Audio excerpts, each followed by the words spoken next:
because it was a wonderful, wonderful dedication at the Mill Mountain Star. Joe had really beautiful remarks for us. Thank you so much for that. Susan had about 10 family members there, Susan Williams did, and they were very honored and pleased that we rededicated the star to them. And I also want to make sure that we thank Roanoke Gas Company, who sponsored the star for us this year.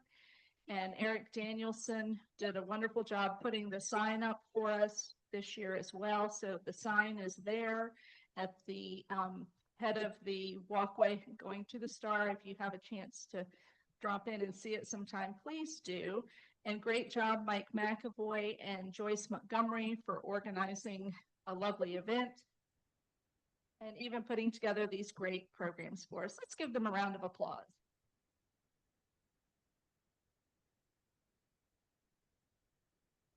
If you haven't seen it, there is some coverage on WDBJ 7, WSLS 10, and also WFIR did some coverage for us as well. And we're very appreciative of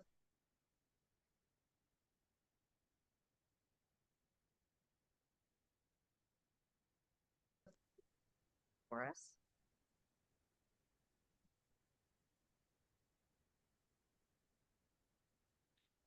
Good afternoon, everyone. I just returned last week from a trip to Wisconsin, and my grandniece Delia had a quinceanera, which is a celebration of a young woman turning 15. Very nice family event. As we drove about 100 miles to the event, we passed a constant stream of fields. And in Minnesota and Wisconsin, about 90% of land is devoted to corn and soybeans, which is not what I see as the best way to use all that. But all of that perfect corn had no weeds in it. But it's a result of modified genetics. So the corn is resistant to a herbicide that instead is used to kill all the weeds in the field. But now there's a perfect storm. After 28 years of this practice, the weeds on the edge or on the perimeter are turning into super weeds because they've evolved and no longer are susceptible to the herbicide. So yesterday, I joined Sherry Hartman at our pollinator garden, and it's leading to my introspection today, which is weeds in the garden of the mind. Weeds are persistent. They grow in cracks, in forgotten corners, in places cultivated for something else. They are rarely invited, yet they arrive. They're bold, they're unapologetic, and they're often misunderstood. In the garden of the mind, weeds are the thoughts that we try to suppress. Doubts, regrets, fears, some memories that we wish would fade. They sprout when we least expect them. Sometimes they choke out the flowers of joy and clarity. But what if we look closer? Some weeds, and Sherry yesterday pointed out 2 weeds that are invited guests, even though they're sort of renegades. She said they still have good things, so we leave them there. So some have medicinal properties, others stabilize soil, prevent erosion, or they do feed pollinators. Their value is hidden beneath their reputation. Likewise, our unwanted thoughts may carry messages, lessons, or truths that we have neglected. To pull a weed, you must grasp it at the root. Surface level trimming only delays its return. Introspection is just the same. It asks us to dig deeper to understand the origin of our discomforts, not just the symptoms. And sometimes the garden needs a little wildness. Our pollinator garden is experiencing a bit of chaos. It's a reminder that control is an illusion and growth doesn't always follow a plan. Please join me in the pledge. I pledge allegiance to the flag, the United States of America, to the republic for which it stands, one nation, under God, indivisible, liberty and justice for all. Thank you, Bruce. When I was talking about our dedication event, I also should have made sure to thank the city of Roanoke and especially the Parks and Rec Department. We're thankful that the city allows us to rename the star temporarily, and the Parks and Rec does a wonderful job helping us set up for events. All right, Eddie Smith is going to come up and introduce our guests today.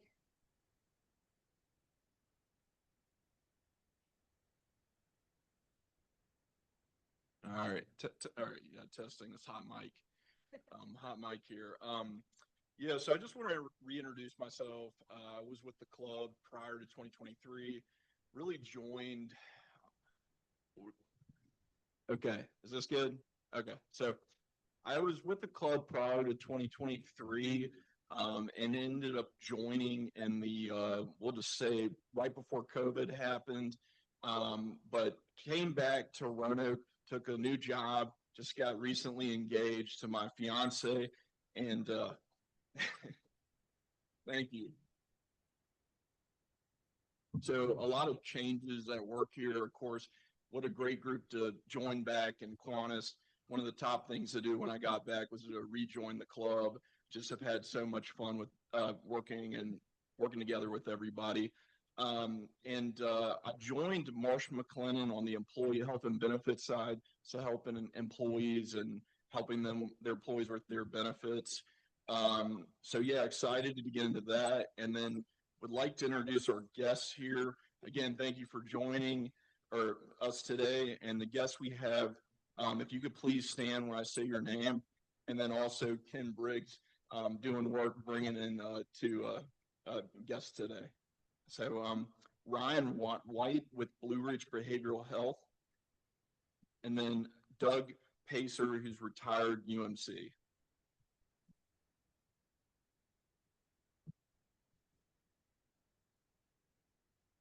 Thank you all for joining us today.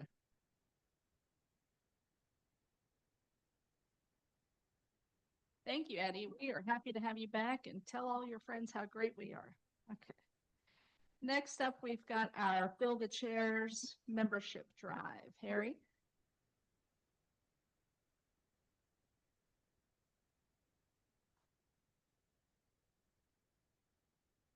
Okay. I want to remind you of a culture of membership in the Kiwanis Club of Roanoke that we are trying to establish. We have great speakers from Korean lined up for the month of August, one of which will be here today. So I'm asking you, invite fellow business professionals, neighbors, church friends, other social organization friends, or just friends. We brag that the Kiwanis Club of Roanoke is the largest civic organization in the Roanoke Valley. Let's keep it that way. Now, Jeff, you have some? Thank you, Harry. So we're going to take a break from the chairs stump this week, and what I would like to do today is exhort everybody to really think about what your membership means to you. Think about how we can share the joy that we get out of serving our community with our neighbors. I would ask you to kind of coil yourself up a little bit, and let's push to the end of August and get more guests. And if you remember, if you get the guests, we'll do the rest. You know, we'll talk to them. They'll get to see who we are and what we do. I even invited a couple of public works guy from the city that came out and painted my lawn for the sidewalk project to come out to Kiwanis. I think they were more interested in getting my sewer line connected, but you know, it's worth a shot. We need all kinds of people, all walks of life, who are committed to making Roanoke a much more civil and a much better place to live. I know it's hard to believe, but yes, we can always do just a little bit better. And so can we in getting more guests to come to our meetings. So we'll start the chairs again next week. And I've been tallying the number of guests that we've had, and since we've begun this campaign, we're up to 20, which is great. And now the next step is to continue to bring them in and continue to work towards showing them the work that we do so that they can be encouraged to become members.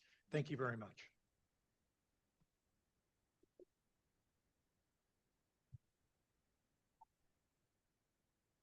Thank you, Harry, and thank you, Jeff.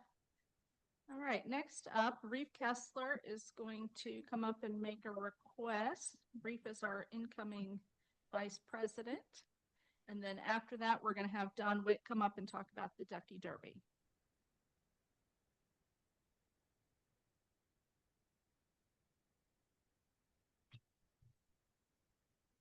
Thank you, Jean. She took away the first line of my address.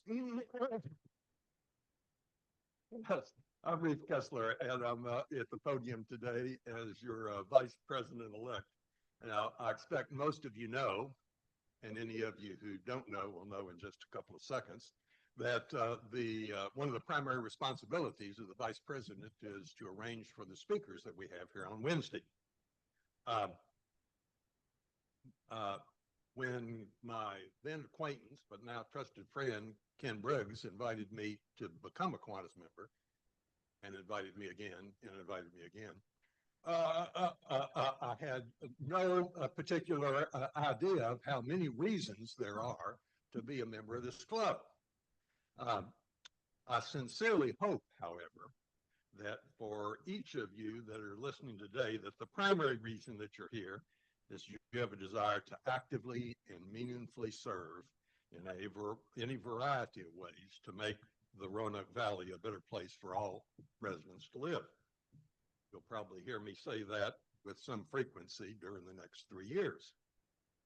Service, particularly to children, is at the core of what we should be about. That being said, and said again, service, particularly to children, is really at the core of what we ought to be about. Part of the reason why I started to become something of a regular at Wednesday meetings was to be educated about things going on in the area. The education was greatly enhanced and made easier through listening to our speakers. Although I'm now here on Wednesdays out of something of a habit, even when the week's speakers are not particularly of interest to me, I still think that quality programs are a real draw to new members and a reason for sustaining membership. Some of these themes, Jeff, come around again and again. I'm really looking forward to our speakers this month that Dr. Lehrman and Vice President Hartman have scheduled, even though my past was as a Lewis Gale guy. With that long introduction now complete, the real reason I'm at the podium here is to ask your help in arranging a schedule for speakers for our next Kiwanis year. So first, if you have been serving on the program committee, you and perhaps select others will soon be receiving an email message from me inviting you to continue to serve on the committee by signing up to again procure speakers for at least part of the designated month next year. I do need your help. Second, for all of you not on the committee, if you have a connection or personally know an individual who you think would be an energetic and informative speaker and to whom you would be willing to extend an invitation to address us, then contact me or simply write a message to me now on the Kiwanis speaker sheet that's on your table. That would be this one. The potential is really wide open. Someone with unusual experiences or laudable accomplishments in a particular field, someone with expertise on a particularly unusual topic, someone with knowledge of prior or recent events in Roanoke, someone able to inform us about a current issue of concern. There are really no specific guidelines beyond their ability to, with confidence and accuracy, present a program that is within the guidelines, John. 15 minutes is too short, 35 minutes is too long. And thirdly, if you just have a name to suggest, write it on a sheet of paper, send it to me or whatever, and we'll see how it fits into the schedule. I'll have to say that some of you have come forward to me over the last couple of months with suggestions. I have a file folder. It has more than a few names in it. So I hope that we were able to put together a quality group of speakers for the new Kiwanis year starting in the fall. thank you for your attention. Thank you in advance for your suggestions, and enjoy this day.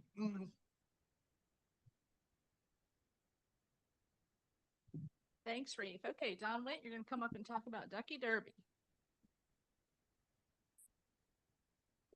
I keep talking about Ducky Derby, but it is an important thing. The money that you buy these raffle tickets for actually goes into serving 11 neonatal hospitals within our district. It serves the number of hospitals that we have rarely serve any child within 100 miles of that hospital in the district, which is really great. And I appreciate your support so far. We have exceeded $1,000, and we are still number one.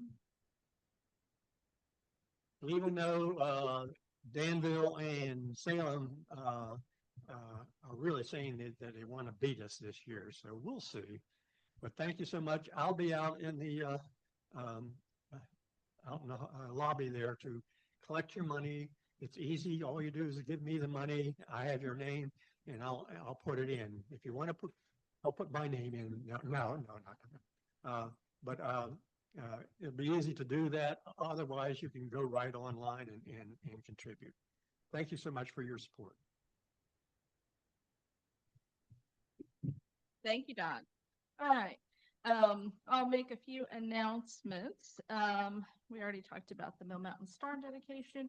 I just want to point out, so even though we did our birthday announcements last week and sang our song, today is actually Amy Carter's birthday, and she is spending it here with us. So that's some dedication right there. If you see her, please wish her a happy birthday. All right, our officers are going to have our meeting tomorrow at 10 a.m. at my office. On Monday, we have our normally scheduled board meeting, but we're also combining it with our annual retreat, and that will begin at 9:15, and it's at the Williamson Road Library. Nature Park Committee activities on the horizon. Sherry, you want to come up and talk about that?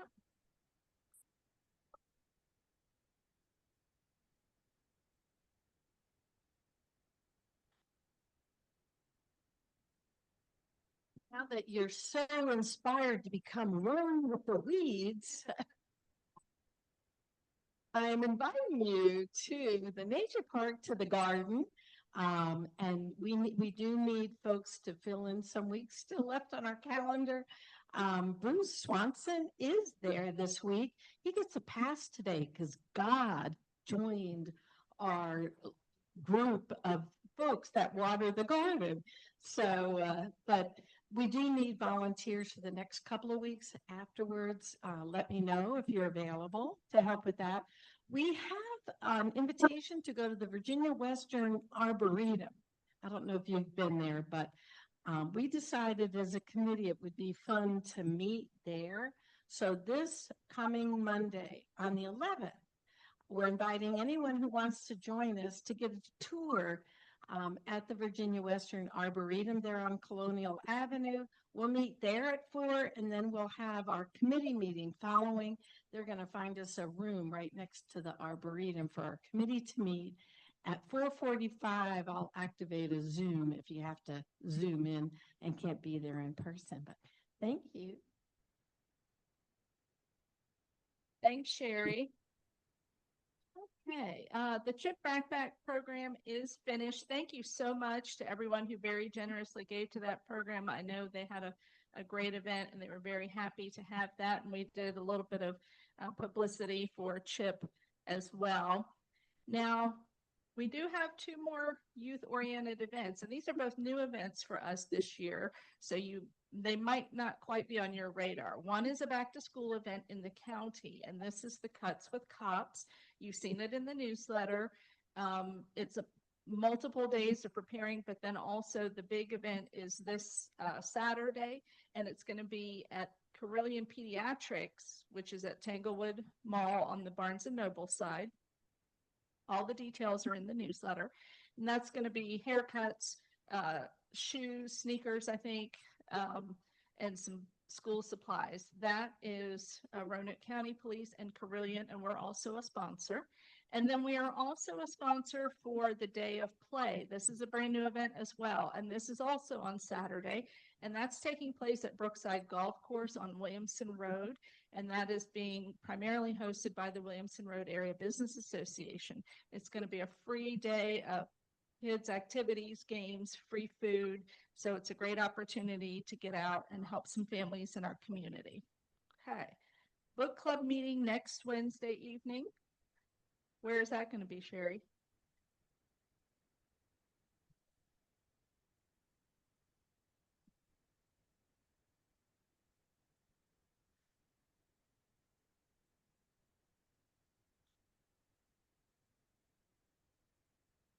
Okay, 5:30 not Williams Road, Franklin Road, Anderson and Reed. I was going to say Anderson and Bell. I was going to give you a promotion. Anderson and Reed Book Club. Okay, now this is very important. Grant application deadline August 15th. On behalf of Randy Myers, I am exhorting you, if you are a sponsor for a nonprofit organization submitting a grant, please encourage them to submit their grant on time. Grant applications can go to John. They can also come directly to Randy. They can be mailed in. They must be postmarked by that August 15th deadline. I think we've received maybe four or five so far. Normally we get about 35-ish. So let's make sure we get those turned in. Okay. We do have some time for brag bucks. So for our guests, brag bucks are an opportunity for members of our club to come up and donate a couple of bucks to our foundation, which supports our service activities, and brag on something personal or something that they want to share with the group at large.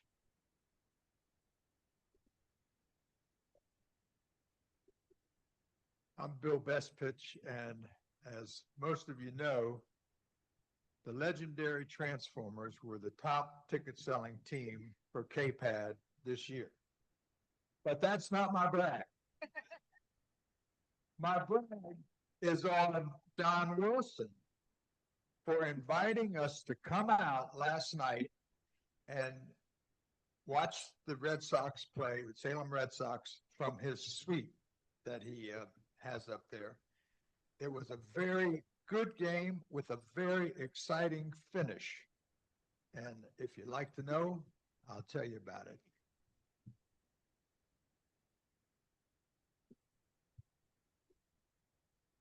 Somebody told me this morning the Red Sox had won 5 in a row. So is that the answer? No, well, forgive me. I'm here to brag. I asked President Jean if I could brag on my guests today. I have two. And the first is my former pastor, Doug Paysor.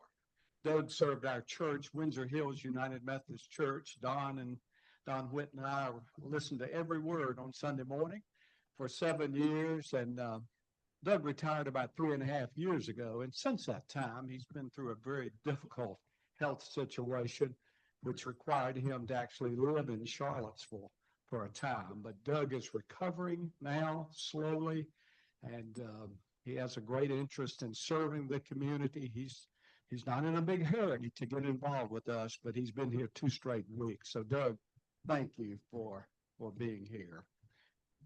My other guest is Dr. Ryan White. Ryan is a psychiatrist. In fact, we've got 2 psychiatrists over at my table today, so I'm very blessed. Ryan's work is in child and adolescent psychiatry. He knows children. He came here 6 years ago as a part of the Korean residency program. He was tutored, I believe, by Dr. David Hartman. But in addition to his long hours in the office, Ryan has agreed to serve on the Roanoke County School Board starting January 1st, subject to the voters in the Windsor Hills district of Roanoke County. So we welcome both Doug and Ryan here today. Thank you.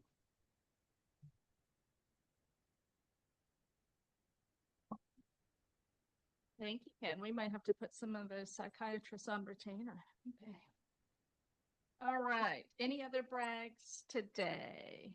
Nope. All right. Having said that, it's my pleasure to introduce Dr. David Hartman, who will be introducing today's speaker.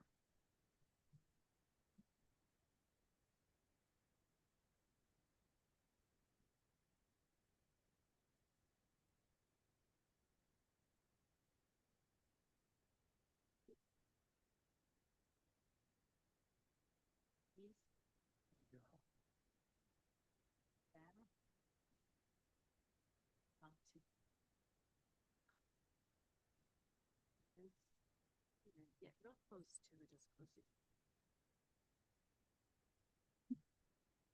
Hello. I wanted to start with a brag buck, if you don't mind. Everybody that talked yesterday was mentioned and they really did a great job. But I just wanted to say that our president, Jean, did a spectacular job in her presentation yesterday.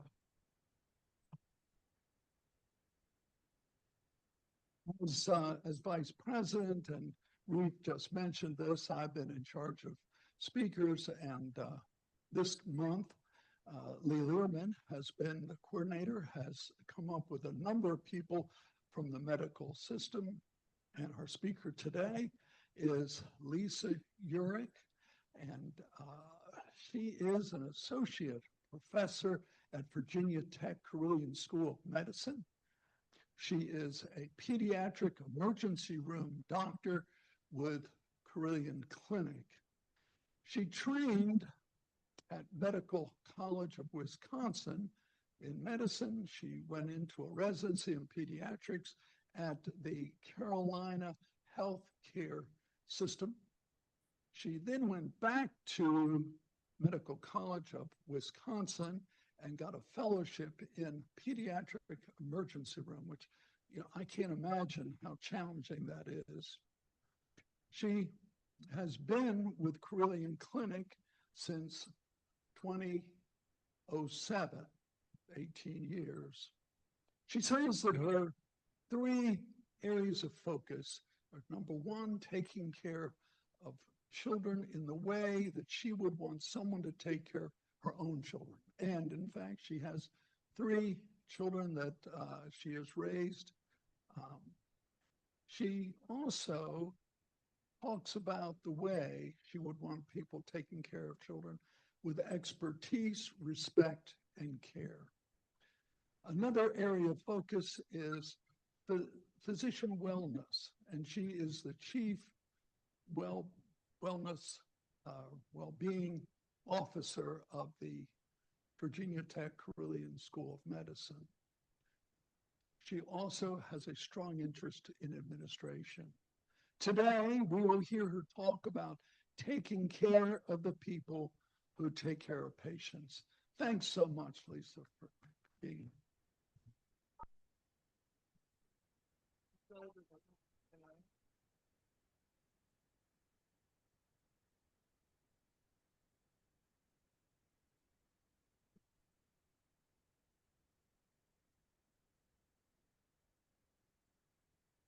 All right. Hello, I'm Lisa Urich. I'm wondering if my presentation will be up there.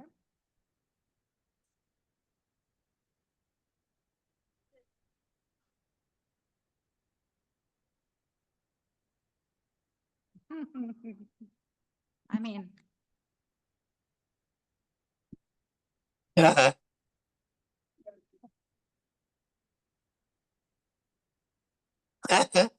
David Spangler and I have been known to cha-cha together. Maybe we'll just, I'll tell you a little bit about me.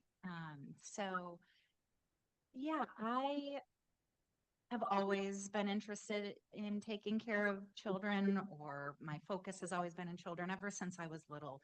I was one of those people who went from babysitter to t-ball coach to camp counselor and when I was going to college, I didn't know exactly what I wanted to do, but I knew that it would involve children. And then it was like a secondary that it was in medicine that I would take care of children. So that part was fairly easy for me. I really thought that I was going to take care of children from, as a primary care physician from birth all the way until college. And then I got into residency, and I got a little glimpse of pediatric emergency medicine, and I was hooked. I really liked the teamwork. You know what you're going to get. That's not, that doesn't suit everybody, but it definitely suited me. And I really spent most of my time caring for children until a little bit before the pandemic, and then definitely in the pandemic. Not a lot of kids came to the emergency department. They were usually, luckily, not as sick. And then B, people were scared to come. So the only people that came were actually needed it. And so we sat around a lot of days on our shifts in the pediatric emergency department and didn't see kids. And at the same time, I was watching a lot of my colleagues in great distress and suffering. And so I shifted most of my administrative time, which is about a half time for myself, from running the small pediatric emergency department to finding ways to take care of our teams who take care of the people, and did that in the emergency department for a couple years, and then recently had the opportunity to spread what I was doing across departments, which has been really rewarding. And I can't wait to tell you about it. Yeah. So when I was reading a little bit about the Kiwanis, I was learning about your focus and how we share a love of children, and understanding that pouring into them in ways will be the way to strengthen our communities, and they're our future. And so I thought I would start the talk with a day in the life. And I thought you might find it interesting to hear about a recent shift that I had. And I'll kind of run through all the different types of things I saw in the emergency department that day. And then we'll transition over to how that ties in to the well-being work I do. I think I might just pop over here really quick and see how they're doing. See if I can help. I'll be right back.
You can use this time to be making those suggestions about speakers for next year. Seats are on the table.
I knew this group meant business, so I even had it in by Monday.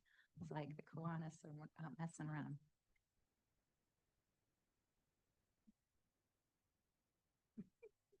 Okay. In the emergency department, we problem solve quickly. Yeah, yeah.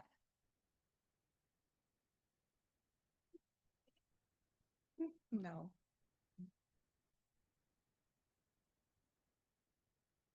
That's when I knew I moved to a smaller town when I was considered a star.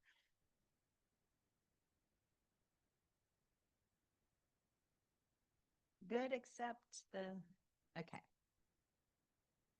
Oh, point it that way. Oh, wait, maybe I have to turn it on.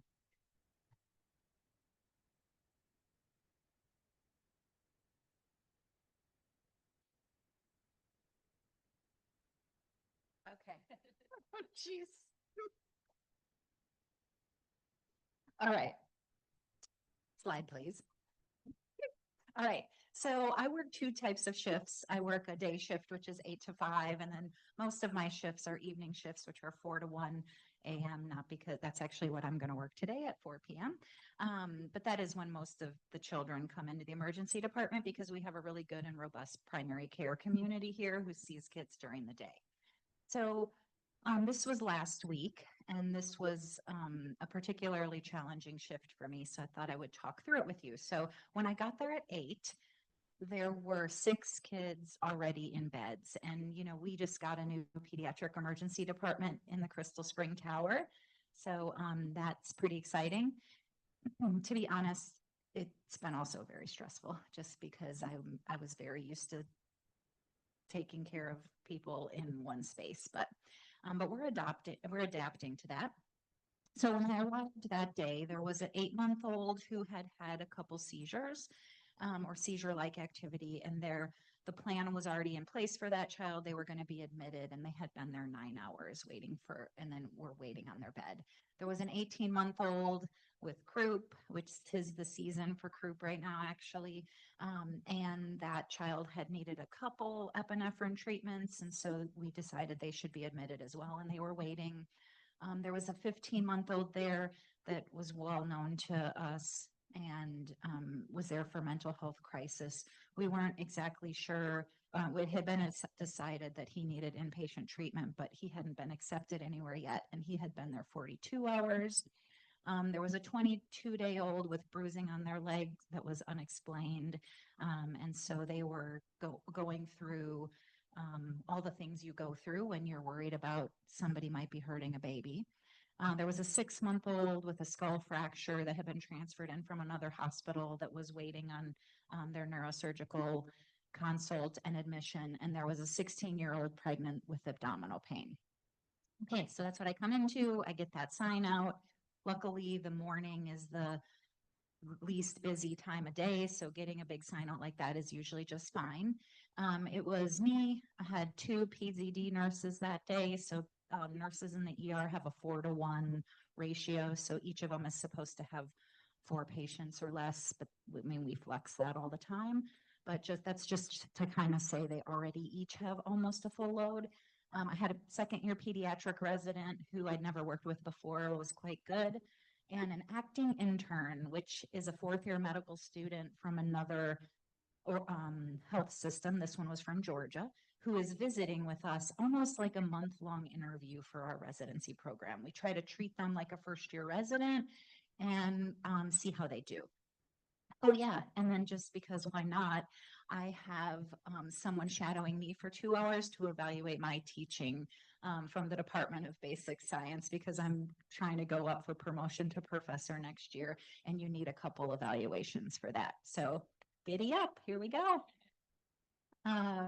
Yeah, so at 7:32, so before I got there, a 3-year-old with fever and abdominal pain that's Spanish speaking only arrived, so they were waiting for us to see them.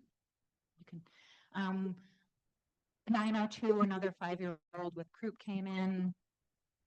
At 9:16, an 8-month-old with fever and congestion also Spanish speaking only. We have a full-time interpreter, Lucia Driscoll, who works with us and seems to be able to be everywhere across the whole hospital for a large population. She's amazing. At 9:35, a 2-year-old fever and conjunctivitis, checked in. So far, those are like, bread and butter. None of this is stressing me out. The only thing that's particularly stressful at this moment is that there's a lot going on with these 6 who were supposedly admitted, but then when we called the admission team, the floor was full and they needed to go to PICU overflow and nobody had called them yet. And Department of Social Services were there from 3 different counties trying to work through these 2 kids who had, we were worried something might be happening to them. So there was just a lot to manage. And then 9:45 is when my sickest patient of the day came in. This was a 6-year-old with fever and altered mental status who didn't look like they needed immediate resuscitation, but looked like we needed to figure out what was going on quickly and start to do things to help. Luckily, right here, this is such a blessing. An hour and 45 minutes went past without anyone checking in, so we could breathe and take care of some of these things. Let me just go back to the 6-year-old. So I needed to get some CTs on him, and I ordered a CT with contrast. And the radiology tech called and asked me, was I sure I wanted contrast? And I said, yeah, I think so. This is why. And she said, well, can you talk to the radiologist at this number and then call me back? Let me know if he approves. And I'm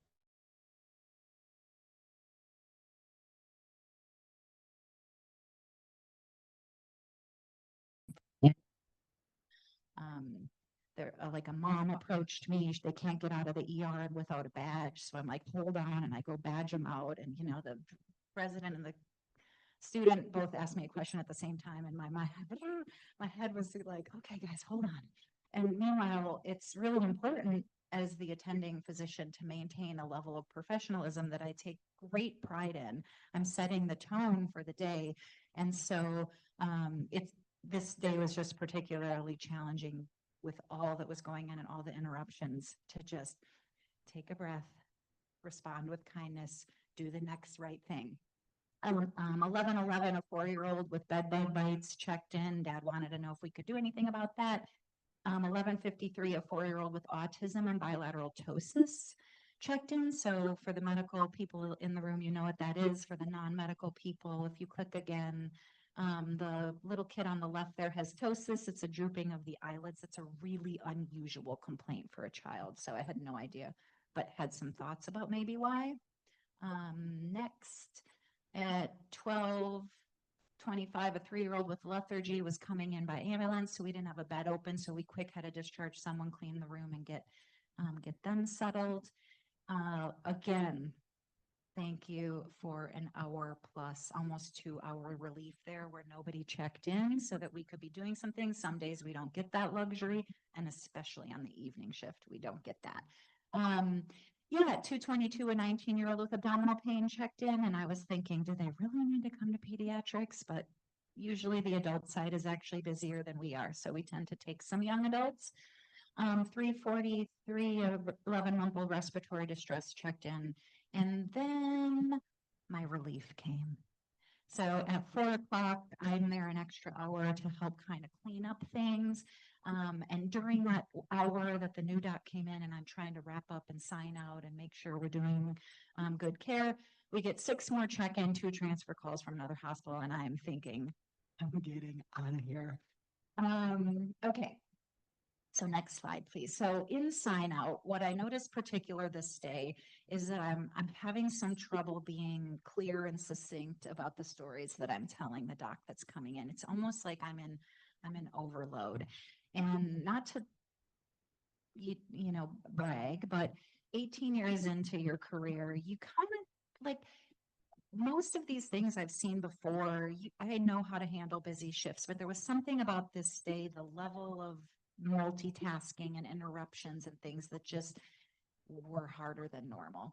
And I'm walking to my truck, and all of a sudden I can feel tears welling up, and I can't quite place why. why am I feeling this right now? And the only thing I kept thinking was, well, first I'm like, stop it. Like nothing bad happened. You did a good job. Like, why are you crying? And then the thing that kept going on in my head was like, that is more than one person should have to handle. That is more responsibility with very important things and so many interruptions. Like the amount of effort it took for me to do that well was more than one human should hold, was like just what I kept thinking. So then I get home and, you know, my 3 teenagers are hungry. Also, I live with my parents, they live with me, we live with each other, and they're hungry, right? And so I say to them, I'm tapped out. I'm tapped. I'm not making dinner. No way. But you know, they've been living with me for a long time, so they're like, do you want us to heat up some leftovers? And I was like, yeah, that's what we're going to do today. We're going to heat up leftovers. And then at 5:45, I'm going to yoga 6 and I'm going to lay on a mat in the dark and breathe. And I might not even do what the rest of the yoga class is doing, but I know it'll be quiet there and I can just be quiet, you know, recover a little bit. Yeah. And so that was my day. And so next slide, please. I wanted to bring up something that this brings up for me, and that's cognitive load theory. And one thing that physicians struggle with their well-being and burnout is cognitive load. And what's describing to you on that shift is a mixture of all of these things, but most of the work of an emergency room physician who's been doing this a while is intrinsic load. It's complex things, and you're processing it. And there's a lot there, and it's important, it's complex, but you know, this is what we do.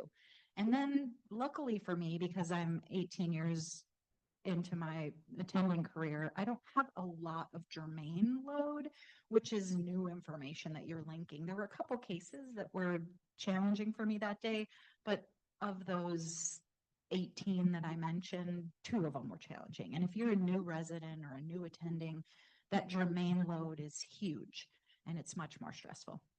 And then there's this extraneous load, which is everything that happens during my shift that is unnecessary and is interrupting the important thinking that I'm trying to do. And the extraneous load is a lot. Okay. And so that kind of leads me to what is burnout? And in the interest of time, I think we'll just skip to the next one. I was going to get your thoughts on that. But for me, it's an occupational phenomenon, and it's due to chronic workplace stress. And that chronic workplace stress leads to emotional exhaustion and then depersonalization. And it makes people who care deeply not care as much anymore because of the exhaustion that comes to it. And, you know, you can imagine that you can have a day like that and you can recover. And, but if you work 4 of those days in a row, it's not enough time to recover between, and you link that into a whole career, and it's a lot. And that is how I got into physician well-being work.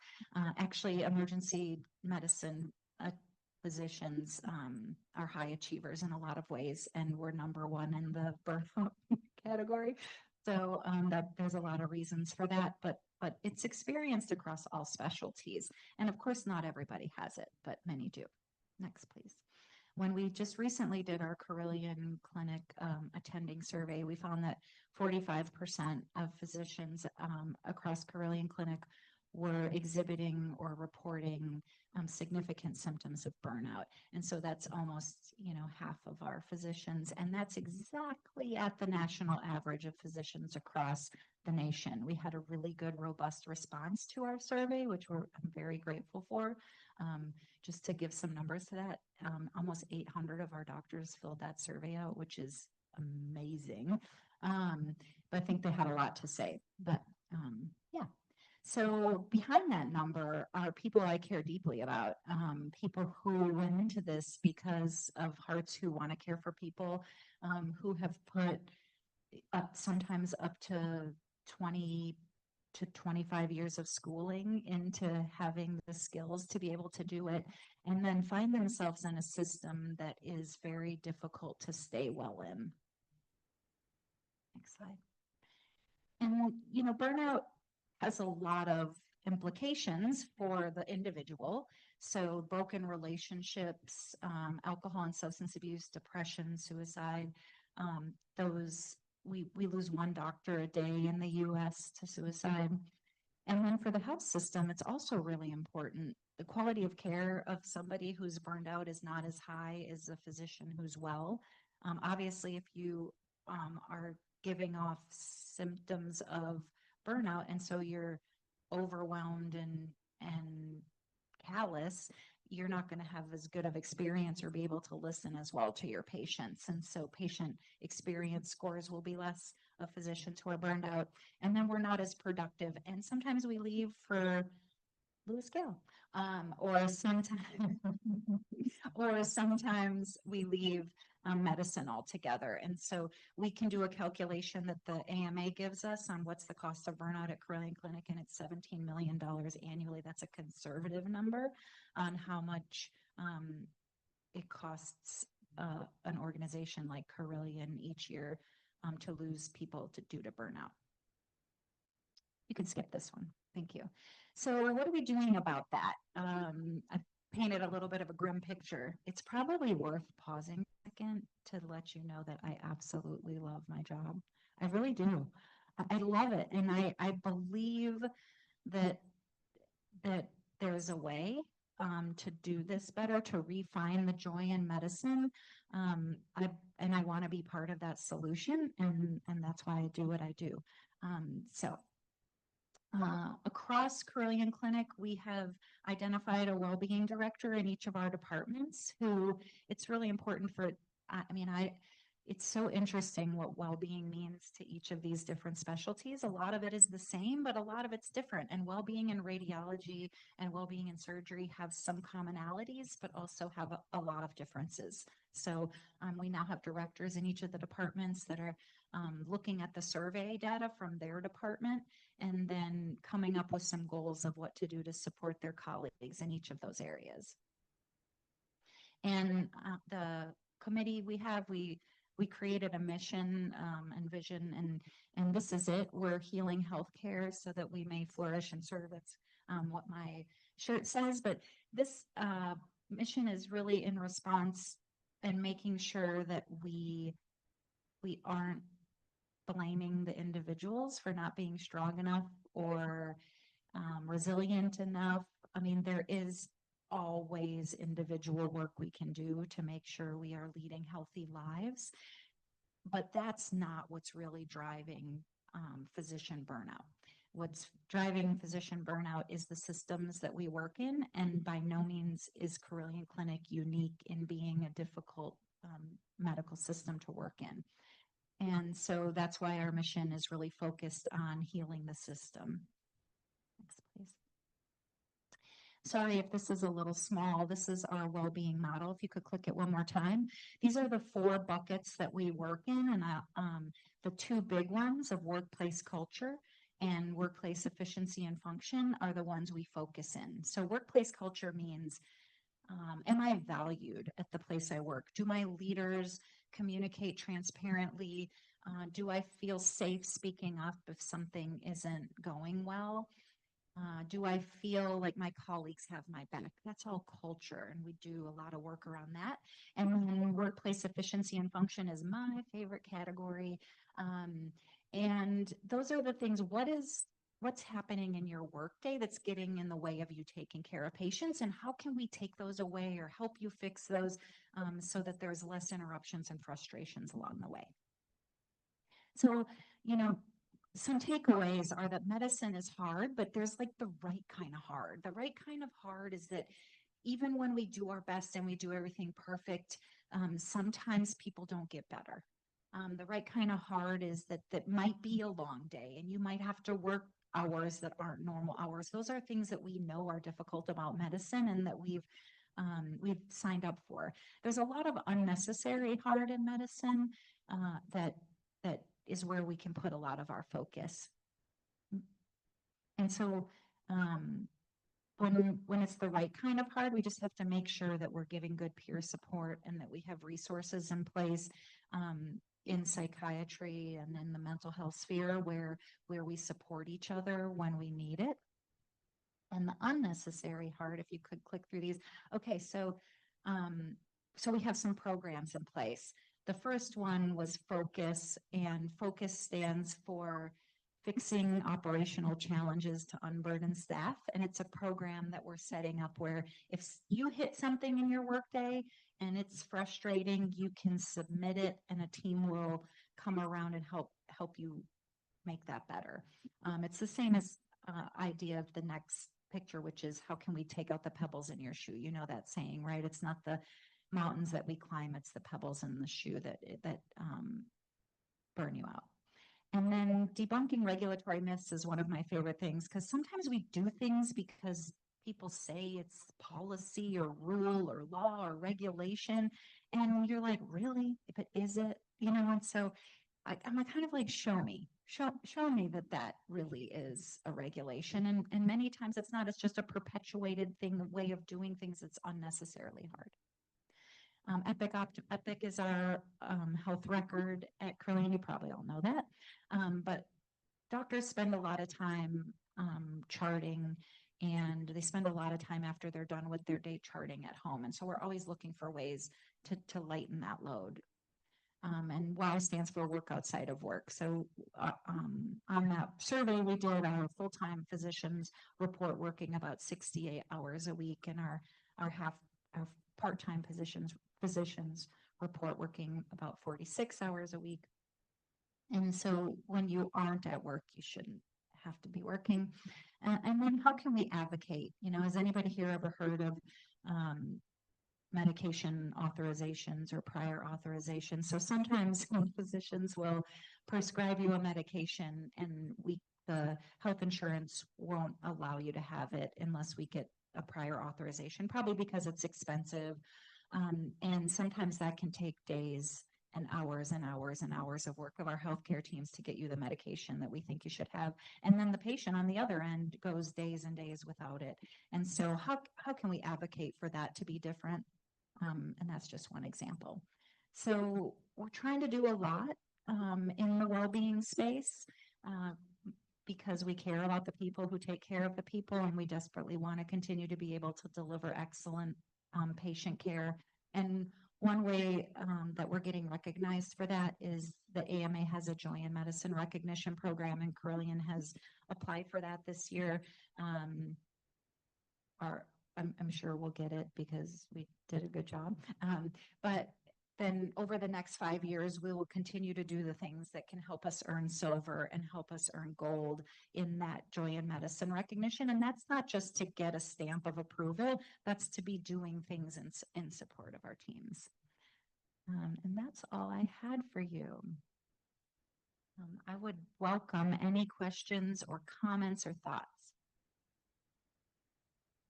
Thank you very much, Dr. Lisa. In the interest of time, I am going to ask you to hold your questions for her, and she can answer them after we end the meeting. But I just wanted to share with you that we are presenting an honorarium today on her behalf to Chris's Custard.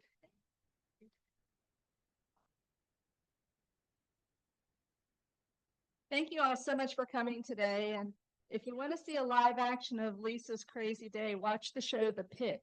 I just started watching that, and it is exactly what she was talking about.